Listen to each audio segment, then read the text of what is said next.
It was the summer of 2014 when I decided I needed to get out of my small apartment in Chicago and just drive.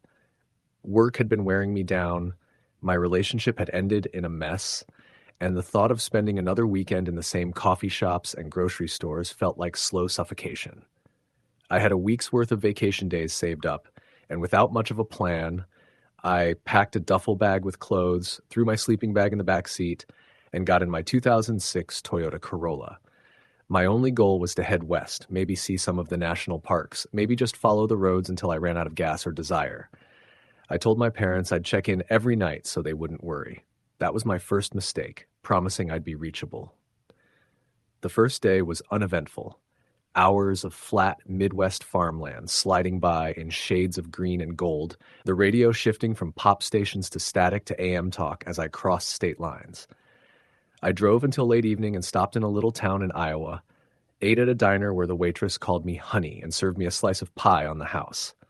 I slept in the car at a rest stop just off the interstate, the steady hum of trucks idling nearby, weirdly comforting. In the morning, I grabbed coffee, filled the tank, and kept going. By the third day, I'd made it into South Dakota.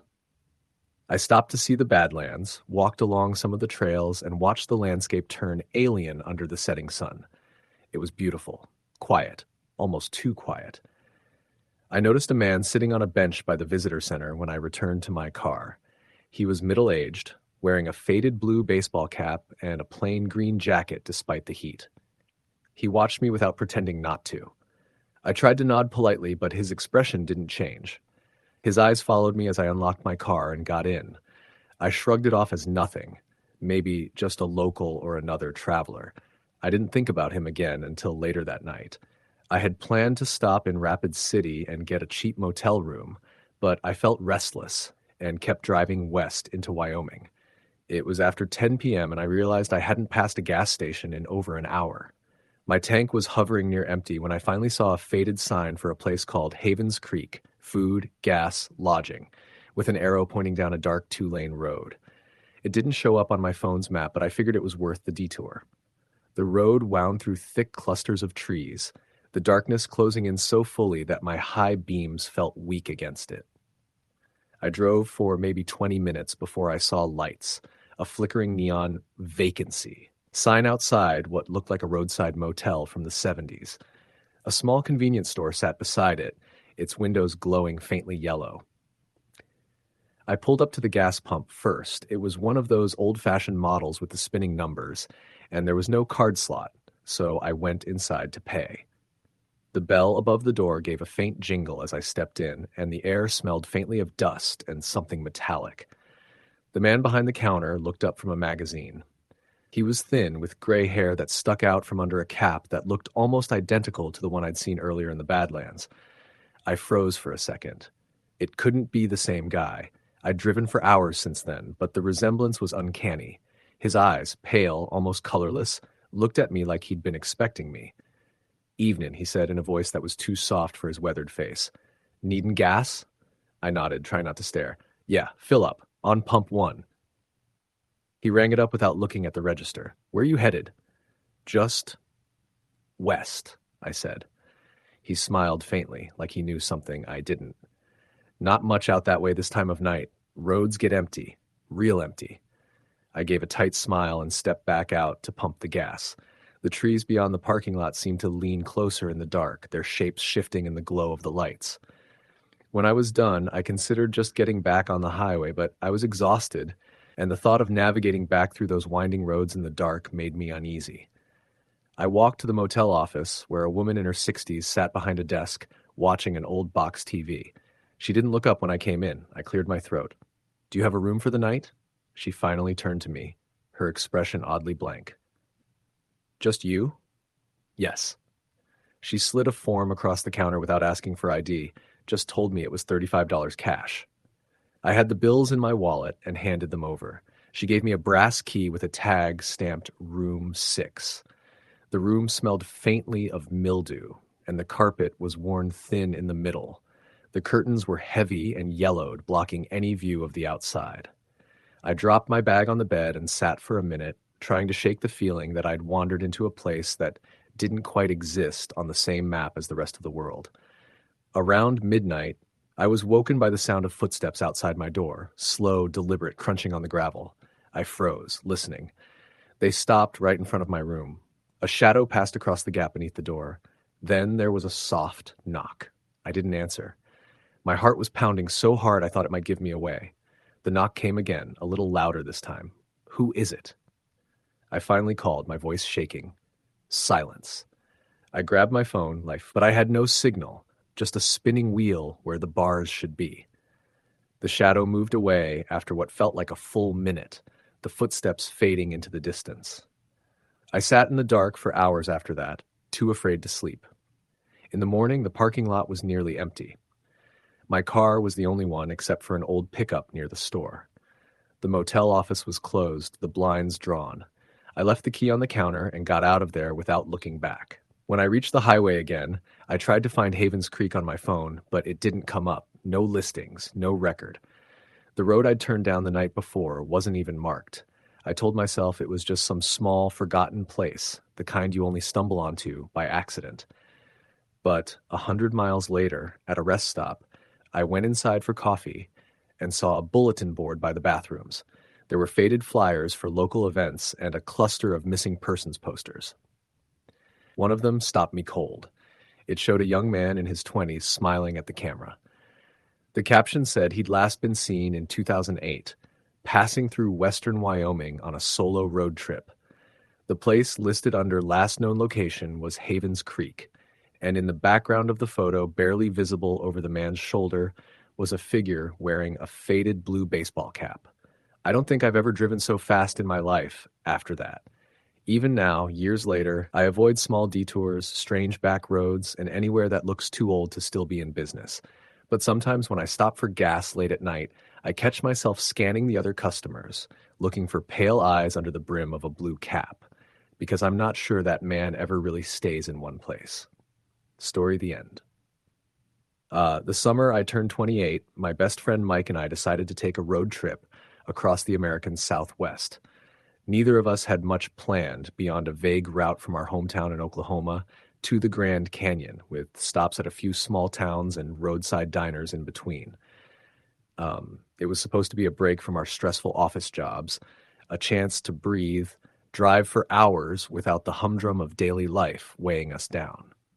Mike packed the car the night before. Blankets, snacks, a cooler filled with drinks, and an old camping stove he'd picked up at a garage sale. I had the playlist ready. Classic rock, some country, and a few obscure blues tracks. We figured that with the sun blazing overhead and the endless stretches of highway ahead, we'd be fine as long as we kept moving. We left around 7 a.m., the air still cool, the sky a pale blue. The first few hours passed in a comfortable silence, punctuated by the occasional joke or commentary on the radio. The highway was mostly empty, save for the occasional truck or RV hauling across the vast plains. I remember watching the landscape blur by, golden fields dotted with oil wells, scrubby bushes, the occasional rusted barn, the kind of place that feels both familiar and otherworldly. By late afternoon, we'd crossed into New Mexico. The flat plains gave way to rolling hills and the first hints of desert. We stopped at a gas station just outside a small town called Holbrook to refuel and grab some food. The place was one of those old-fashioned joints with a faded neon sign flickering above the door and the kind of greasy diner smells that immediately make you hungry. Inside, the cashier was a middle-aged woman with a tired but friendly smile. She gave us the usual long way ahead comment when we mentioned the Grand Canyon and warned us about the heat. We laughed it off. Nothing felt ominous yet. Back on the road, the sun was sinking low, turning the sky a fiery orange and pink. We decided to take a detour to check out an old ghost town Mike had read about online, something called Two Guns. It was just off the highway, a few miles past Holbrook, and according to the internet, it had been abandoned since the 1940s. We figured a quick stop wouldn't hurt. The dirt road leading into Two Guns was narrow and full of potholes. The further we drove, the quieter it became, the radio static creeping in and out. When we finally reached what was left of the town, it looked like a snapshot from a forgotten era. Crumbling stone walls, rusted signage, and the skeletons of what had once been gas stations and motels. The place was eerily silent except for the occasional caw of a crow. Mike and I wandered around, taking photos, joking about the town being haunted, how spooky it would be to spend the night here. We found an old building with a partially collapsed roof, and the light was fading fast. Deciding not to linger too long, we climbed back in the car. As we pulled away, something felt off. The silence had deepened, as if the town was holding its breath. On the dashboard, the GPS suddenly blinked off, and the radio completely died. The sun dipped behind the horizon, and the desert sky darkened fast. Mike shrugged. "Must be a bad signal out here," he said. We pushed on, heading back toward the highway, but the road seemed to stretch endlessly. The dim glow of the dashboard was the only light as we drove cautiously over the rough terrain. Then the headlights caught something ahead, something large and dark standing right in the middle of the road. Mike slammed the brakes. We both froze. A figure stepped forward, tall, thin, wearing what looked like a dusty trench coat and a wide-brimmed hat. The figure's face was obscured by shadow. "Hey!" Mike called out, but the figure didn't respond. It just stood there, motionless, watching us. We sat in silence for what felt like an eternity before Mike finally edged the car forward. The figure didn't move, just slowly raised a hand in a gesture that looked like a wave, or maybe a warning. We sped past without looking back. The moment we hit the highway, the radio flickered back on and the GPS rebooted. Relief washed over me like cold water. We laughed nervously, convinced it was just our imagination running wild. We kept driving, hoping to put the weird encounter behind us, but the highway wasn't as empty as before. We noticed another car trailing us, an old black pickup truck, maybe a decade or so older than ours. Every time we looked in the rearview mirror, it was there, just a few hundred feet behind, headlights glaring. The truck didn't try to pass or fall back, just stayed parallel to us, following. Mike tried waving, flashing the high beams, but the truck didn't respond. It simply mirrored us. After about 20 miles, the truck suddenly sped up and pulled alongside. Through the passenger window, we could see the driver, a man, maybe in his 50s, with sunken eyes and a pale complexion. His expression was unreadable, almost deadpan. Then, without warning, he slammed on his brakes. The truck fishtailed wildly, spinning off the road into a patch of dry brush. We stopped immediately, adrenaline kicking in. Mike wanted to call the cops, but there was no cell signal. I checked my phone. No bars at all. The desert had swallowed up every trace of service. We hesitated, then decided to drive back and see if the man was okay. Maybe he'd crashed and needed help. Pulling over near the truck, we found the driver's side door open, but no one inside. The engine was still running, tires buried slightly in the dirt. We called out, no answer. Mike moved cautiously around the vehicle, scanning the scrubland nearby. Then he spotted footprints, barefoot, leading away from the truck into the desert. Against better judgment, we followed. The footprints disappeared after 100 yards near a shallow, dry wash. The silence was oppressive. The wind had picked up, carrying a faint smell, like sulfur mixed with burning wood. Suddenly, a low, guttural sound echoed from the canyon walls, distant but unmistakable. It was a kind of growl, deep and uneven.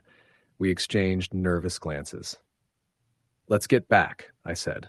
As we turned, a shadow darted across the rocks above us, just a glimpse, but fast enough to raise the hair on my arms. We ran back to the car and locked the doors. Mike tried the ignition. The engine sputtered and died. We were stranded. Hours passed. The night deepened, cold creeping in despite the desert's daytime heat. Mike and I took turns pacing while the others stayed inside the car.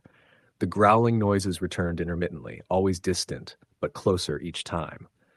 Sometimes we thought we saw faint lights moving near the canyon rim, like flickering lanterns, but when we shone the flashlight, there was nothing.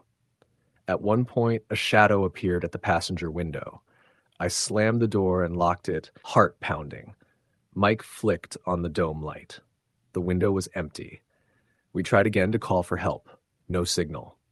At dawn, we spotted a ranger's station in the distance, a small wooden shack at the edge of the highway.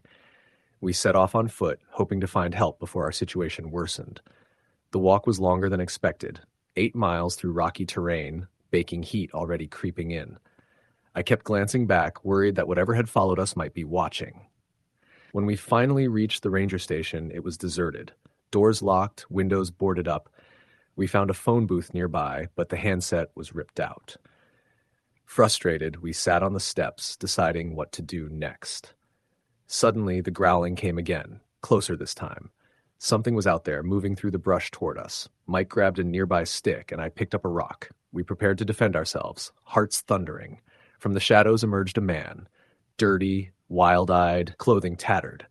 But his movements were strange, jerky, almost unnatural. He looked at us with a vacant stare, then dropped to all fours, growling low in his throat. We ran. Back toward the highway, the roar of an engine in the distance gave us hope. A truck approached, headlights piercing the gloom. We waved frantically. The driver slowed. An older woman with kind eyes. She stopped and rolled down her window. "Lost, boys?" she asked. We explained our story between gasps. She nodded grimly. "You've been near the Devil's Canyon. Folks say strange things happen there. You're lucky to be alive." She offered to take us to the nearest town. As we drove away, the desert behind us seemed to swallow the canyon whole. Back in civilization, everything felt surreal. The cracked dashboard, the dead radio, the empty truck. The police checked the area but found no sign of the man or any truck. The ranger station was long abandoned, records showing it closed decades ago. Mike and I never spoke much about that trip after we got home, but the memory lingered. Some things out there on the road aren't just stories. Story the end. The dawn was just breaking as we loaded the car in my parents' driveway, the early morning chill still hanging in the air despite it being late August. I, Mark, had invited my two best friends, Eric and Lisa, for what we hoped would be an unforgettable road trip.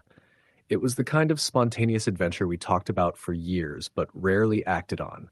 Just three guys in a car, driving west from our small town in Pennsylvania to the open spaces of Wyoming, camping wherever the night took us. We were all about to leave behind the pressures of college applications, jobs, and life's endless noise. Our car, an aging but reliable Honda Accord, was stuffed with camping gear, snacks, and a carefully curated playlist of classic rock and indie tracks. We had no strict route in mind, just a general idea to cross the Midwest and hit some national parks along the way. The road was ours. The first day passed in a haze of asphalt, roadside diners, and stretches of open highway. We took turns behind the wheel, traded stories, and laughed over inside jokes, our spirits high and our worries far behind. It felt good to be free. As night fell, we pulled into a small town in Ohio called Mill Creek to find a place to stay. The town was quiet and sleepy, with a single main street lined with closed shops and a rundown motel glowing faintly under flickering neon. The clerk at the front desk was a thin man, with a face that looked like it had weathered more storms than the building itself. He didn't smile much, but his eyes held a sharpness that unsettled me. Still, we accepted the room key and headed inside. Our room was small and musty, but after hours on the road, it felt like a safe haven. I remember looking out the window into the parking lot where shadows moved oddly in the distance. I chalked it up to tired eyes and poor lighting. The next morning, after a quick breakfast at a local diner where the waitress gave us wary glances, we hit the road again. Our plan was to take some back roads instead of the interstate, following what the GPS said was a scenic route through the Allegheny National Forest. The road was narrow, winding, and flanked by dense woods that seemed to crowd in closer with every mile. About 2 hours in, the road surface deteriorated, and cell service dropped off entirely. The GPS switched to no signal, and we had to rely on the paper maps we'd brought. That's when the real unease began. We passed a weathered wooden sign that read, "Welcome to Raven's Hollow," and my stomach tightened. The name alone felt ominous. The town itself was a ghost. No cars, no people, no sounds. Buildings leaned and cracked, their windows dark and empty. We rolled slowly through the main street, looking for any sign of life. At the far end, a decrepit church stood with its doors hanging off their hinges. Lisa broke the silence. Maybe we should turn back. But Eric was stubborn. Let's just find a gas station or something. We can't keep driving blind. We followed the road out of town, but the trees closed in, the sky dimmed, and a dense fog began to rise from the ground. The headlights barely cut through it. Suddenly, the car jerked and stalled. Eric turned the key, but the engine sputtered and died. We were stranded in the middle of nowhere, surrounded by an oppressive silence that felt almost alive. I grabbed my flashlight and stepped out into the fog. The woods stretched endlessly, the trees looming like silent sentinels. We decided to walk back toward the town, hoping to find help. As we moved, the fog thickened, swallowing the path behind us. The air smelled damp and earthy, but there was an underlying rot, a smell that made my stomach churn. Then from the mist came a sound, a slow, deliberate tapping, like a woodpecker, but too steady, too rhythmic. It echoed all around us. We froze. The tapping didn't stop. Lisa whispered, "Do you hear that?" Suddenly, from the shadows between the trees, a figure emerged. It was tall, thin, and draped in tattered clothing that seemed to flutter despite the still air. Its face was obscured by a mask made of bark and moss, eyes dark holes staring at us. We backed away, hearts pounding. The figure tilted its head, mimicking curiosity. Without a word, it turned and disappeared into the fog. We ran. The path twisted and turned, branches clawing at our faces. The tapping resumed, now joined by whispers, unintelligible, urgent. We burst onto the edge of the town as dawn broke, the fog lifting to reveal the decay and desolation in harsh light. A pickup truck pulled up as we stumbled onto the road. The driver, an older man with sun-weathered skin, eyed us silently as we explained. He shook his head. Raven's Hollow isn't on any map anymore. Folks who wander in don't come out the same. We left that road behind, the memory of the masked figure haunting us for years after. Sometimes when the fog rolls in thick, I swear I hear the tapping just beyond the trees. Story the end. It began as a road trip I thought I'd remember for the scenery and freedom, not for the way it would change the way I look at the world. I had been restless for months, stuck in the same Chicago work routine, and when my old friend Mark called out of the blue suggesting a long drive west to clear our heads, I didn't hesitate. He had recently bought an old but well-kept Ford Explorer, the kind with plenty of space in the back for camping gear and snacks, and he was itching to break it in on the open road. The plan was simple. Take 10 days, drive from Chicago to California, and hit a few national parks along the way. We'd camp some nights, stay in cheap motels other nights, and just let the road decide the rest. We left on a Thursday morning in early September, the sky still dim from the sunrise, Chicago's skyline shrinking in the rear view. The first few days were uneventful in the best possible way. We took turns driving, stopped at roadside diners, and took too many photos of small-town murals and quirky landmarks. Nebraska was long and flat, but the sunsets painted the sky in ways that made the monotony worth it. By the time we hit Colorado, we felt like we'd already shed the stress of our daily lives. But somewhere after Grand Junction, when we crossed into Utah, things started to shift. Not in any sudden or dramatic way, but in those little ripples you only recognize later as the start of something bigger. We decided to take a less traveled route toward Zion National Park instead of the main interstate. Mark had read about a scenic byway called Route 24 that cut through Capitol Reef National Park and connected to smaller highways leading south. It was supposed to be beautiful, and it was at first. Towering red rock cliffs surrounded us on either side, the sky a perfect, cloudless blue. We passed only a handful of other cars over the course of hours, which felt freeing at the time. Around mid-afternoon, we stopped in a tiny town, if you could even call it that, to grab gas and snacks. The place looked half abandoned. There was a single gas station, a dusty old general store, and a diner with a flickering open sign. The air felt still, heavy, and not just because of the heat. A man in a faded baseball cap sat outside the diner, smoking, his eyes following us a little too intently as we walked past. Inside the gas station, the air smelled faintly of motor oil and something sour. The cashier was an older woman with leathery skin and thinning hair, and she barely said a word as we paid. I tried making small talk about the heat, but she just gave a short nod and kept her eyes on the counter. As we walked back to the car, I glanced toward the diner again and saw the man still watching us. He had put out his cigarette but hadn't moved. I told myself it was nothing. Small towns sometimes meant curious stares at outsiders, but something about his stillness lodged in my mind. We kept driving, and the road narrowed into long stretches without guardrails, winding through canyons. Cell service vanished entirely, and the sun began sinking faster than we expected. Around 6 p.m., we realized we had underestimated how long it would take to get to our planned campsite.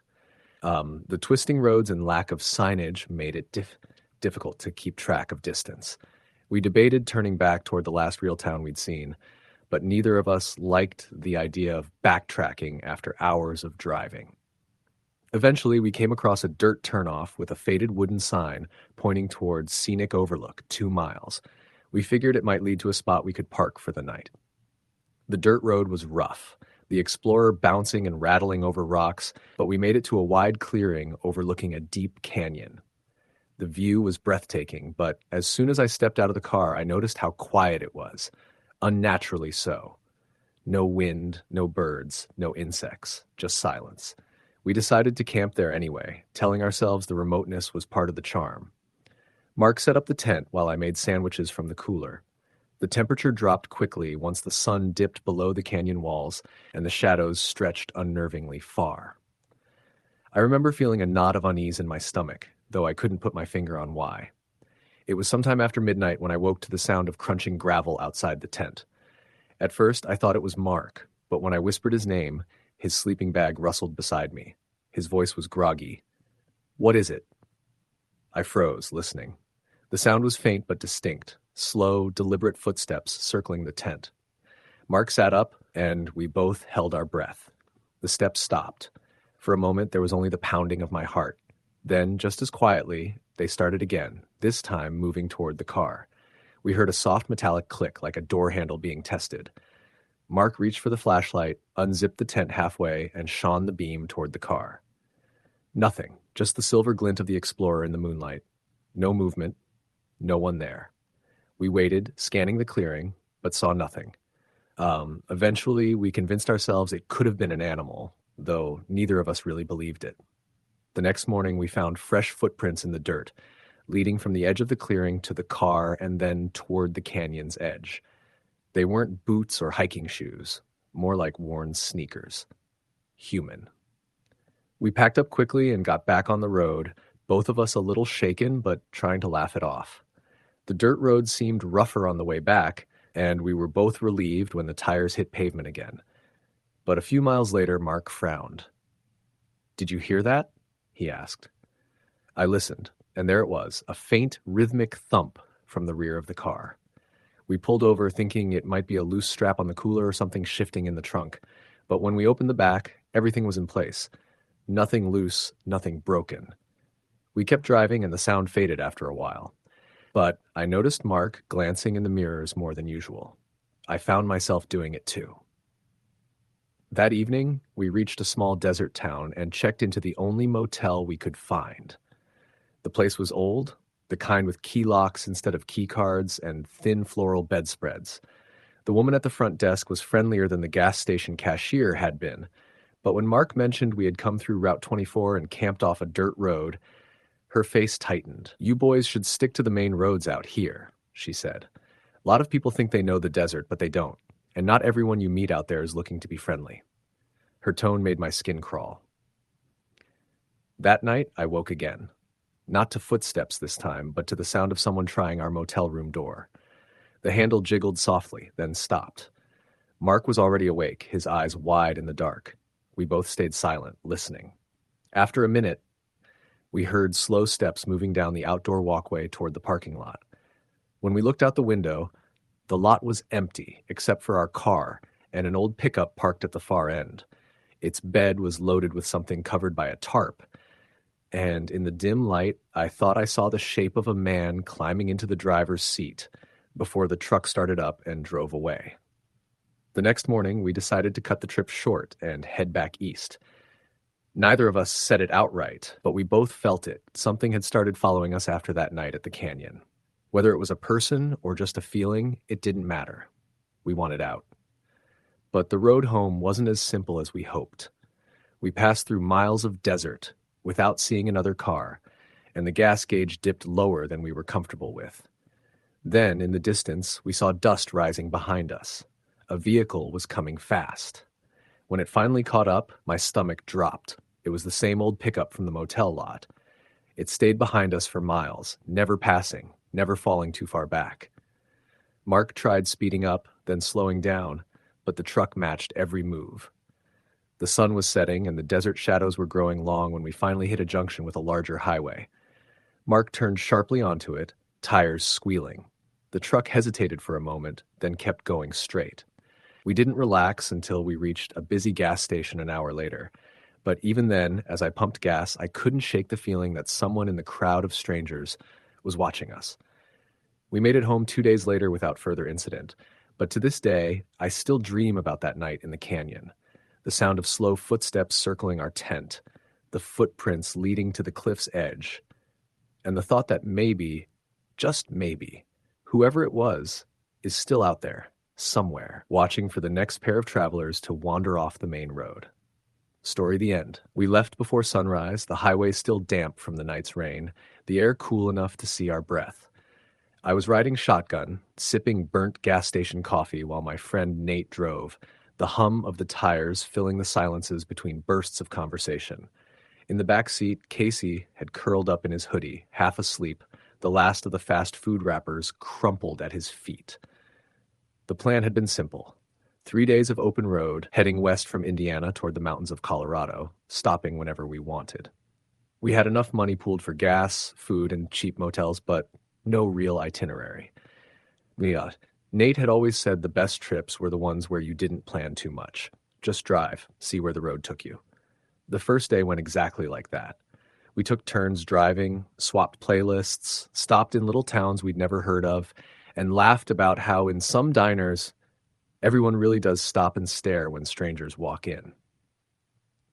We reached the edge of Missouri by nightfall, found a worn-down motel off the interstate, and passed out without bothering to unpack. The second morning was when things started to feel off. It was mid-morning, sunny but cool, when Nate spotted an old 2-lane highway branching off the interstate. The sign was faded but readable, Route 17 West, and he said it would be a prettier drive than the interstate. We all agreed. It started out nice enough. Rolling farmland, patches of forest, small creeks cutting under the road. We didn't see many cars, which made it feel like our own private route. About an hour in, we passed through a small town that didn't seem to have a name posted anywhere. It had one main street lined with old brick buildings, most of them boarded up. A few had peeling hand-painted signs over the doors, things like Miller's Hardware and Marcy's Diner. The only people we saw were an elderly couple sitting on a bench, staring at us as we rolled through. They didn't wave. They didn't smile. I tried to shrug it off, but something about the way their heads turned in unison to follow us made my skin prickle. We kept driving. The farms thinned out, replaced by stretches of forest on either side. The road narrowed, the asphalt cracked and faded. At one point, we passed a rusted pickup parked on the shoulder, no one inside. The hood was up, but there wasn't a soul around, not even in the tree line. Around noon, Nate slowed the car and pointed to the right. There was a small gravel turnout with a weathered wooden sign, Scenic Overlook, Pine Hollow. Below it, someone had spray painted in black letters, Turn Back. Casey laughed nervously. That's welcoming. I suggested we skip it, but Nate pulled in anyway. The overlook itself was nothing special, a short trail leading to a view of the valley below. It's the river winding through dense green trees. But the longer we stood there, the quieter it seemed to get. I realized I couldn't hear the wind anymore, or birds, or anything. When we got back in the car, I noticed the fuel gauge was just under a quarter tank. We figured there'd be a gas station soon, but the road kept going without a single sign of one. It was maybe an hour later when we saw it. A small, rundown station on the left, like the kind with a single pump and a flickering neon open sign. There was an old man sitting behind the counter inside, wearing thick glasses and a flannel shirt. He didn't speak when we walked in, just stared as we grabbed a couple of snacks and paid for gas. His eyes followed us all the way back to the car. Back on the road, Casey joked that we'd just fueled up at the set of a slasher movie. Nate didn't laugh. The sun started dipping lower in the sky sooner than I expected, the shadows from the trees stretching across the road like long, thin fingers. Nate mentioned how weird it was that we still hadn't seen another moving car since leaving that nameless town. Then we came around a bend and saw something in the road. It was a single wooden dining chair, sitting dead center in our lane. "What the hell?" Nate muttered, slowing down. Casey leaned forward. "Who puts a chair in the middle of the road?" We eased around it and kept going. but I looked in the side mirror as we passed. There was movement in the trees, quick and deliberate, like someone darting deeper into the forest. My mouth went dry, but I didn't say anything. We drove another 20 minutes without speaking much. The forest was thicker here, the trees so close to the edge of the road it felt like driving through a tunnel. My stomach tightened when I realized the sun was almost gone, and we had no idea where the next town was. Then, up ahead, there was another obstruction. This time, it wasn't a chair. It was a dead deer, sprawled across both lanes. But something about it wasn't right. The body was stiff, the fur patchy and wet-looking, and its eyes were gone. Nate swore under his breath and steered around it. Casey turned to watch it disappear in the rear window, then said quietly, "That wasn't roadkill. That thing was placed there." No one argued. By the time the sky was fully dark, we'd been driving nearly 2 hours without seeing a single house, store, or sign of life. The road twisted more sharply now, the headlights catching glimpses of the river far below on the right side. Every time I looked into the trees on the left, I thought I saw movement, shapes that slipped away just before I could focus on them. The tension in the car was suffocating. Even the music had stopped. No one wanted to break the silence. Then, just as we were starting to think about finding somewhere, anywhere to pull over for the night, we saw lights ahead. It was a small building, maybe a motel, with a faded red sign that read, "Rooms, Vacancy." There were 4 doors, each with a single yellow bulb above it. One of the bulbs flickered. A man was standing out front, smoking a cigarette. We pulled in, gravel crunching under the tires.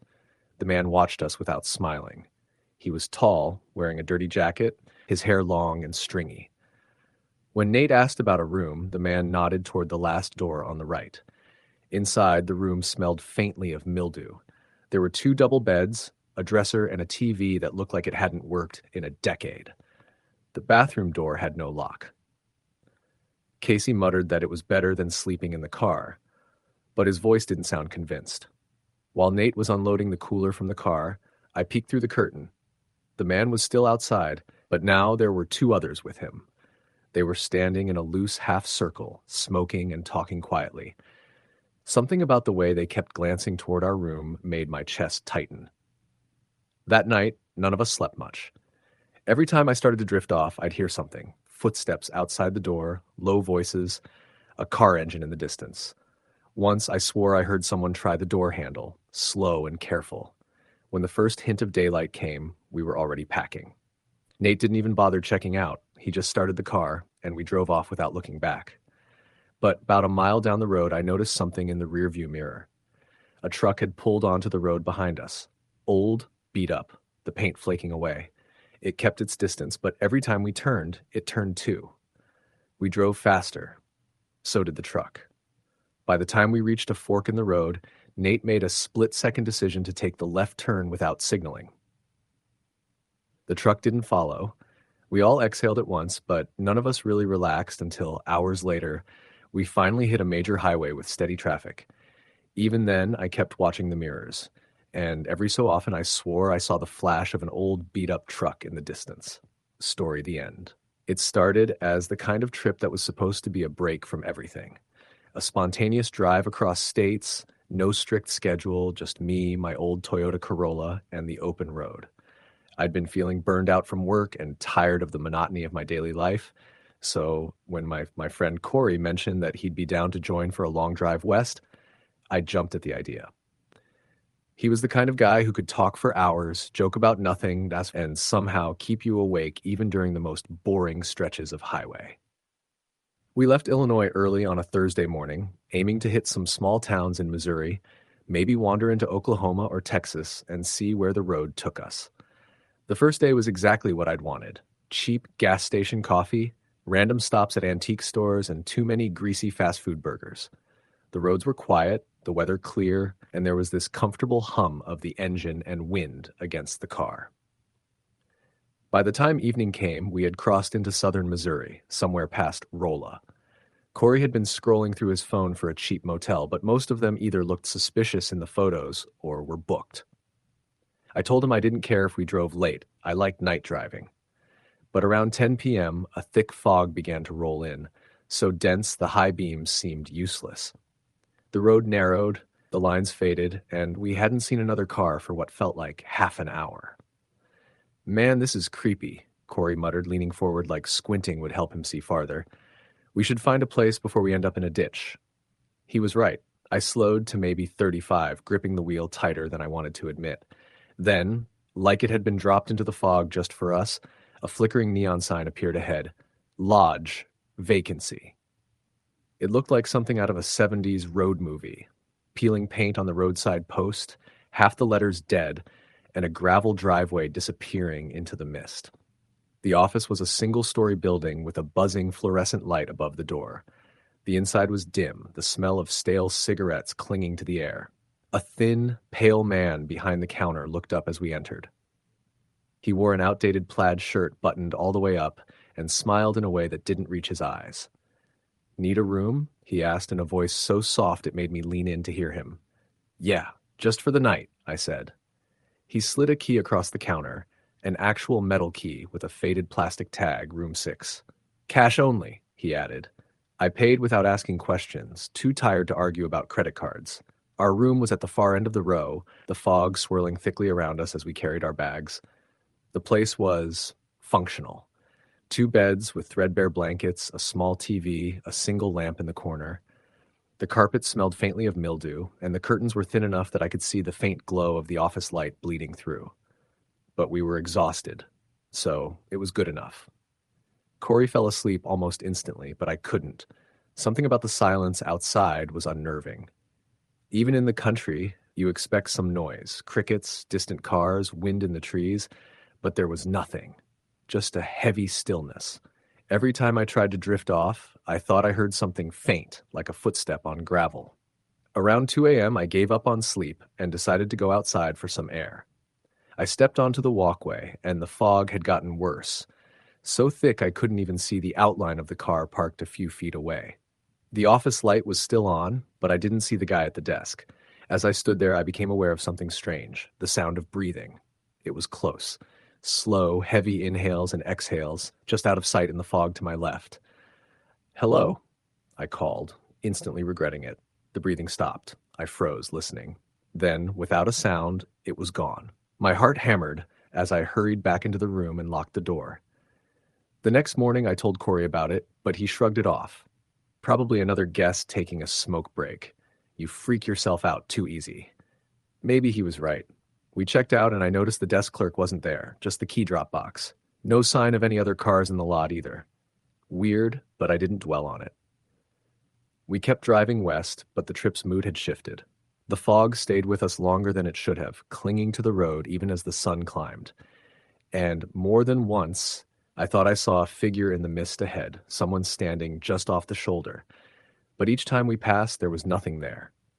By evening, we were in Oklahoma, and Corey suggested pulling over at a rest stop to stretch. The place was empty except for a single pickup parked at the far end. The moment I opened my door, I felt it again. That stillness, that sense of being watched. The fog had thinned, but the air felt heavy in the same way. Corey went to the bathroom while I stood near the vending machines. That's when I saw him. The man from the motel. Same pale skin, same plaid shirt buttoned up to the neck. He was leaning against the side of the vending machine, looking at me like he'd been waiting. But before I could say anything, Corey came out, and when I looked back, the man was gone. "Hey," I said quickly. "Did you see that guy? Standing right here?" "What guy?" Corey frowned. We got back in the car and I drove faster than before, my hands tight on the wheel. The rest of that night was a blur. The road signs seemed wrong, pointing us toward towns that didn't appear on the map. The GPS kept recalculating, sometimes spinning the little arrow in circles. Corey started to notice too. "Feels like we're just looping the same stretch," he said. It wasn't until after midnight that we saw another motel. No neon sign this time, just a hand-painted wooden board that read "Rooms." I wanted to keep driving, but Corey insisted we couldn't push it any further without sleep. The woman at the desk was middle-aged, with dark hair pulled back so tightly it looked painful. She gave us a key to room 3. The room was almost identical to the last one. Same 2 beds, same thin curtains. Even the carpet smelled the same. I barely slept, waking every hour to what sounded like someone pacing outside the door. Once, I swore I saw a shadow pass across the gap beneath it, stopping just long enough that I held my breath, waiting for a knock that never came. When I finally drifted off near dawn, I had a dream, or maybe it wasn't a dream, of waking up to find the pale man standing between our beds, watching us. The next morning, Corey looked pale. "We're leaving," he said before I could even speak. I had the weirdest, I don't even know if it was a dream, but someone was in the room last night, standing right over you. We didn't talk much after that. We drove for hours, avoiding small roads, sticking to the interstate. But the feeling followed us. Sometimes in the side mirror, I thought I saw a figure walking along the shoulder behind us. At one point, we passed a dead deer by the roadside, and I swear I saw a man's face peering out from the tree line just beyond it. By the time we reached Texas, Corey was barely speaking. We agreed to push through the night to make it to a friend's place in New Mexico. No more motels. But around 1 a.m., somewhere on a deserted stretch of highway, the fog rolled in again. It swallowed the road, the headlights useless against it, and then just ahead, a flicker of neon broke the darkness. Lodge, vacancy. The exact same sign. I slammed the brakes, heart pounding. The gravel drive disappeared into the same white haze. Corey was staring at it, his face pale. "That's the same place," he whispered. I didn't answer. I put the car in reverse, the tires spitting gravel, and we drove away without looking back. We didn't stop until the sun rose, and even then, the fog seemed to linger in the rear view. Story the end. The sun was dipping low on the horizon as Jake and his two friends, Matt and Lindsay, loaded the last of their gear into the trunk of Jake's aging but reliable Jeep Grand Cherokee. The three had been planning this road trip for months, a 2-week journey from their hometown in Ohio down to New Orleans, taking back roads and scenic highways to soak up the summer before their senior year of college. They wanted to escape the routine, find some adventure, and maybe, just maybe, get a break from everything familiar. Jake's Jeep had seen better days, but it was sturdy enough for the trip. The air smelled like gasoline and freshly cut grass, and the excitement in the air was palpable as they climbed in and buckled up. Lindsay, always the navigator, had the route pulled up on her phone, but they were all hoping to wing most of it, chasing whatever felt interesting along the way. They rolled out just as the last golden rays of sunlight faded, the Jeep's headlights cutting through the twilight. The plan was simple. Take U.S. Route 68 south for a few hundred miles, then veer off toward the Natchez Trace Parkway, which promised scenic beauty and a slower pace. From there, they'd follow the Mississippi River down into Louisiana. Early on, the trip was everything they wanted. The windows were down, the music was blasting, a mix of classic rock and indie tunes, and the road stretched ahead with gentle curves and quiet towns. They stopped at a diner around midnight in a sleepy Kentucky town, refueled both the Jeep and themselves, then hit the road again. The highway was mostly empty, a ribbon of asphalt winding through rolling hills and thick forest. By the time they reached the Natchez Trace Parkway entrance, it was just past 1 a.m. The Parkway Way was a 2-lane, speed-limited scenic road, favored by motorcyclists and travelers looking to avoid the interstate. It cut through dense woods, and the only illumination came from the moon and their headlights. Matt was driving now. Jake sat shotgun, and Lindsay was in the back, her eyes glued to the map on her phone, though signal was spotty. The Jeep's radio sputtered, barely catching static from distant stations. At first, the drive was peaceful, the trees casting long shadows that danced across the windshield. But as they progressed deeper into the parkway, the woods seemed to close in tighter. The silence outside was dense, interrupted only by the rhythmic thrum of the engine and the occasional rustle of leaves. After about 20 miles, Matt slowed down near a pull-off that looked like an old rest area. There was a weathered sign that read Emerald Springs 3 miles ahead, but the arrow was almost illegible. Lindsay suggested a break. They pulled over, stretched, and Jake went to check the trunk to grab some water. As he closed the trunk, Jake noticed something odd. The road behind them had gone completely dark. There were no street lamps anywhere, but that wasn't unusual for this stretch. What was strange was that the moonlight, which had been bright moments ago, was now completely gone, as if a thick cloud had swallowed it whole. Jake looked up, but the sky was unnaturally black, like ink spilled across the heavens. He called back to the others. Hey, you guys see that? The moon just disappeared. Matt and Lindsay stepped out, their faces illuminated by the Jeep's interior lights. Lindsay's phone screen showed no signal and the map wasn't loading. This doesn't feel right, Lindsay said, rubbing her arms. It's too dark. Matt shrugged. Probably just some heavy clouds. We should get moving. They climbed back into the Jeep and continued. But the darkness seemed to thicken around them. The trees appeared like black silhouettes against the void, and the beam from their headlights didn't reach as far as before. It was like they were driving inside a tunnel of night. Suddenly the radio crackled, and an eerie voice came through the static. It was faint, garbled, but definitely a voice. Help! Help us! Jake froze. Did you guys hear that? Matt nodded slowly. Yeah, that didn't sound like the usual static. Lindsay frowned. Probably some prank call. Let's just ignore it. But the voice came again, clearer this time. Please, don't go. The hair on Jake's arm stood up. He reached to change the station, but the static only grew louder. Then, as suddenly as it started, the radio went dead. The Jeep's engine sputtered and died. Great, Matt said, slapping the steering wheel. Out of gas? Jake tried the ignition again. Nothing. The dashboard lights flickered weakly, but refused to stay on. Lindsay reached for her phone, but it was dead. She said she had fully charged it before they left. We're stuck, Jake said, swallowing his rising panic. The three of them sat in the darkness, the silence pressing in, broken only by their shallow breaths. The headlights flickered once more and then went out completely, plunging them into blackness. Matt reached out blindly to the overhead light and flipped the switch. A dim yellow glow filled the cabin, but only enough to see each other's worried faces. We should stay here, Lindsay said quietly. At least it's safer inside the Jeep. Jake nodded. Yeah. Let me check the trunk again. Maybe there's something useful. He got out cautiously, flashlight in hand, and opened the trunk. It was empty except for some basic camping gear and a small cooler. As he turned to get back inside, he heard it. Footsteps crunching on the gravel behind the Jeep.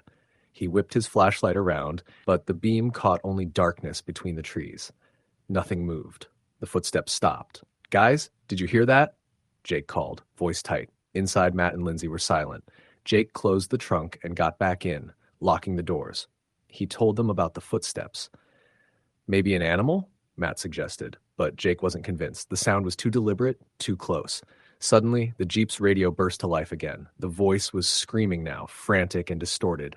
Get out! Don't stay. The friends looked at each other, terror creeping into their eyes. Maybe we should walk back to the highway? Lindsay suggested hesitantly. There has to be a gas station or something. Matt shook his head. In this darkness? No way. We'd get lost for sure. Jake's fingers drummed nervously on the steering wheel. We need a plan. First, let's see if the engine will start again. He tried the ignition one more time. The engine caught, coughing, then roared back to life. Thank God, Matt breathed. They peeled out of the pull-off, headlights slicing through the black, but the darkness seemed almost alive now. Shadows flickered at the edge of the trees, shapes just beyond their vision. The road stretched endlessly. Suddenly, Lindsay yelped. Did you see that? Jake swerved slightly, catching a glimpse of a pale figure standing by the side of the road. It was a woman in a long white dress, her hair tangled, face obscured in shadow. She stood perfectly still, staring at them. Was that real? Matt asked, voice shaking. Jake slowed down and rolled the window down a crack. Hey, are you okay? Do you need help? He called. The figure didn't move. Then, without warning, she turned and vanished into the woods. Lindsay gasped, We should call the police. No signal, Jake reminded them. They drove on in silence, hearts pounding. After a few miles, the Jeep's headlights flickered again, dimming to almost nothing before flickering back. Man, this car is dying on us, Matt muttered. The road ahead suddenly split into two smaller paths, both overgrown and barely visible in the gloom. Which way? Lindsay asked, eyes darting. Jake checked the map, but it was useless without signal. Let's take the left path, he decided. It looks like it might lead to Emerald Springs. The dirt road was bumpy, overrun with weeds. The Jeep bounced and rattled. Suddenly, a shape darted across the road, a dog maybe, or something bigger. Matt slammed the brakes. The Jeep skidded on the gravel but stopped. Jake flicked the headlights on the shape. It was a large black dog, its eyes glowing unnaturally red. Lindsay screamed. The dog growled low, its teeth bared, then vanished into the trees again. Okay, that's enough, Matt said, trying to start the Jeep again. The engine turned over, but then died again. We're stuck, Jake said, the dread pooling in his stomach. The three huddled inside, the windows fogging up with their breath. The temperature dropped sharply. Lindsay shivered. Maybe we should set out on foot, she whispered. No, Jake said firmly. It's too dark out there. We don't even know which way to go. Outside, the sound of footsteps approached, slow and deliberate. They held their breath as a shadow appeared at the edge of the windshield. A pale hand pressed lightly against the glass, fingers splayed. The Jeep's interior lights flickered. Who's there? Jake called out. No answer. The door handle rattled. Matt grabbed a tire iron from the back seat. Don't open it, Jake warned. The door shook violently as if someone was trying to get in. Then, suddenly, everything went quiet. The lights snapped back on, the engine roared to life, and the door stopped shaking. Start the car, Lindsay shouted. Jake slammed the gear into drive and gunned the engine. They tore down the dirt path, the Jeep bouncing and jolting. Behind them, in the rearview mirror, a figure stood in the road. A woman in white, her face pale and eyes black as coal. She raised her arms slowly, as if waving goodbye. Jake didn't look back. The Jeep burst back onto the main parkway. The moon was back, casting soft silver light over the trees. Their phones suddenly buzzed with signal. Let's get out of here, Jake said, voice trembling. They didn't speak for miles, each lost in their own thoughts. When they finally reached a gas station near a small town, they stopped to fill up and collect themselves. The clerk was an older man with a kind face who noticed their shaken state. Rough night on the trace? He asked. Jake hesitated. Something like that. The man nodded knowingly. You're lucky you made it through. That section of the parkway's got a bad reputation. People say it's cursed. Strange lights, phantom figures. Sometimes people disappear. Lindsay shivered. Matt laughed nervously. Sounds like a horror movie. The man shrugged. Maybe so, but I've lived here all my life. I wouldn't go near Emerald Springs after dark. Jake thanked him and they left as quickly as possible. For the rest of the trip, they stuck to the interstate and well-lit highways. The memory of that night haunted them, especially Jake, who swore he saw that woman in white again in his dreams, though, standing at the edge of the road, waiting. They never spoke about what exactly happened on that dark stretch of the Natchez Trace, but each of them knew they had been lucky to escape something they didn't understand. Years later, Jake would tell the story to a friend who would nod and say, yeah, that part of the trace is known for that. You're not the first to see her. But it didn't make the memories any easier to carry. Story, the end. The road stretched out ahead like a ribbon unraveling into the night, dark and empty, except for the dull yellow glow of my car's headlights cutting through the dense fog. I'd left my small hometown in Ohio just after sunset, the sky a bruised purple as the last light slipped away. My plan was simple: drive through the night, hit the West Virginia border by morning, and then keep heading south toward Tennessee, where my cousin lived. It was supposed to be just a routine road trip, one I'd done plenty of times before, but this night was going to turn out different. It started out uneventful. I was alone in my old Honda Civic, the radio quietly playing a classic rock station. I liked the solitude of these late drives. The world felt vast and quiet, almost peaceful, and I could think clearly without the usual noise of daily life. I had my phone charger plugged in, a backpack in the back seat, and a full tank of gas. The fog had rolled in about an hour after I left, thick enough to blur the lines of the highway and make the road signs look like they were floating in the mist. After about 2 hours, somewhere near a small town called Summersville, I pulled into a rest stop to stretch my legs and get some coffee from the vending machine. It was the kind of place where tired travelers stopped, the parking lot nearly empty except for a semi-truck parked near the edge. The fluorescent lights flickered overhead, humming softly. I locked the car and walked inside the small building, but it was deserted except for a maintenance worker wiping down the floors in the back. I nodded and grabbed a cup of black coffee from the machine, the bitter taste jolting me awake. Back in the car, I switched the radio to a talk show about local legends and ghost stories. It was the kind of show that always creeps me out, but something about listening to it on a lonely highway made it feel more intense. The host was talking about the Devil's Hollow, a stretch of road rumored to be haunted just a few miles south of where I was. Supposedly, there were strange lights, mysterious disappearances, and unexplainable accidents on that part of the highway. I smirked at the stories, chalking it up to small town folklore. I was more than a little superstitious, but I didn't believe in ghosts. As I got back on the road, the fog seemed to thicken, wrapping the car in a white, clammy blanket. I slowed down, the taillights of a slow-moving pickup truck appearing ahead. The truck's brake lights flickered erratically, like a warning. I kept a safe distance, but something about the way it moved felt off.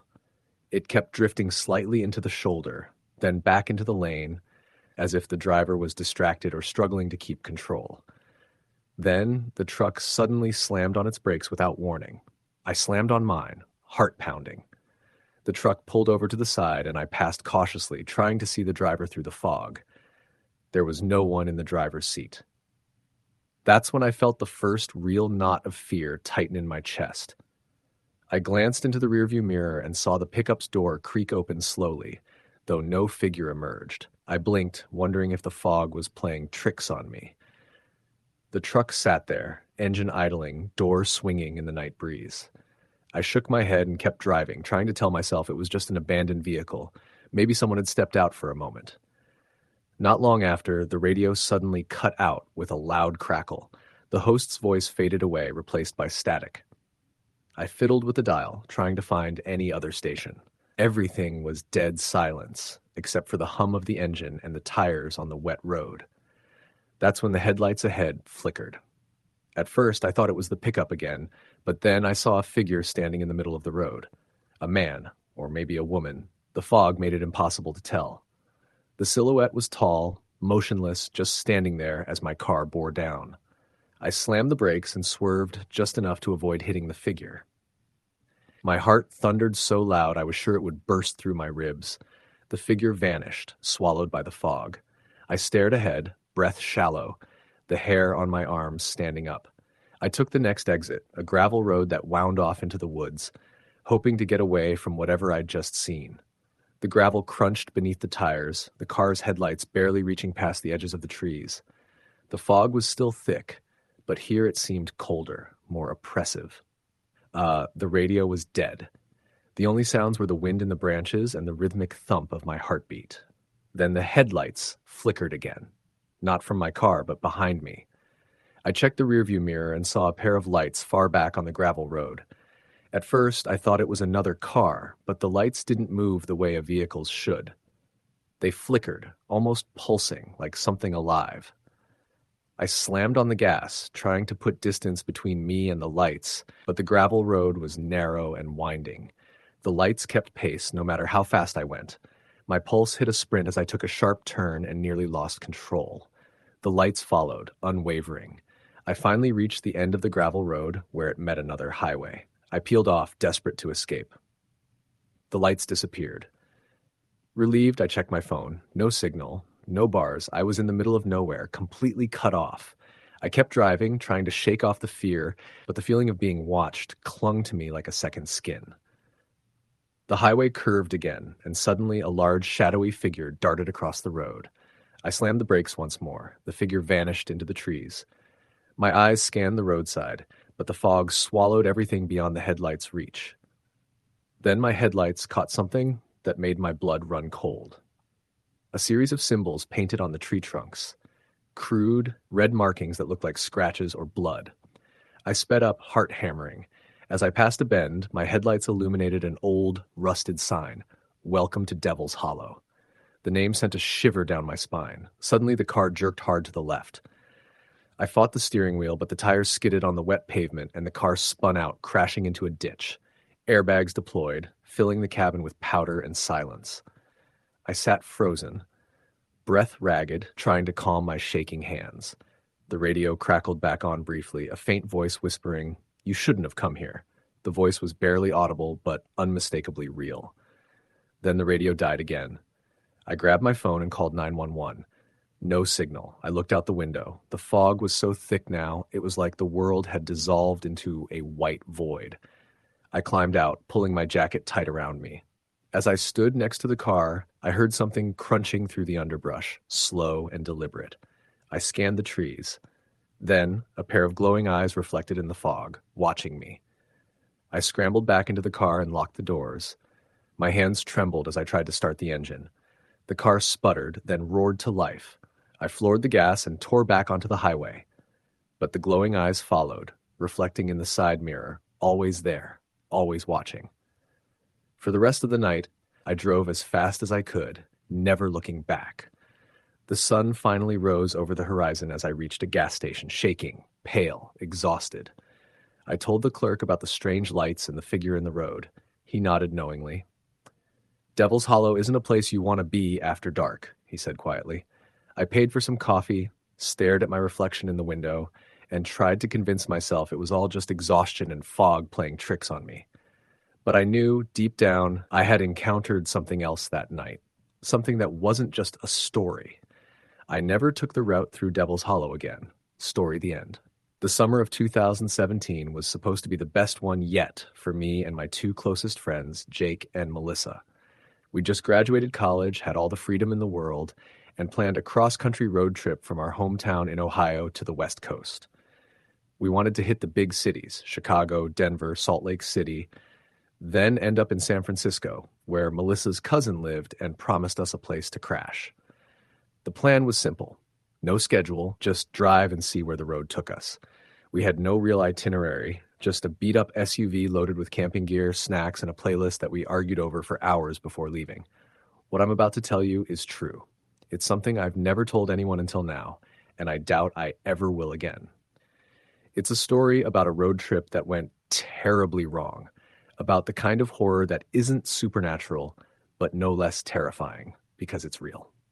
We left early on a Friday morning, full of excitement. The first 2 days were perfect. The weather was warm, the scenery gorgeous, and our energy high.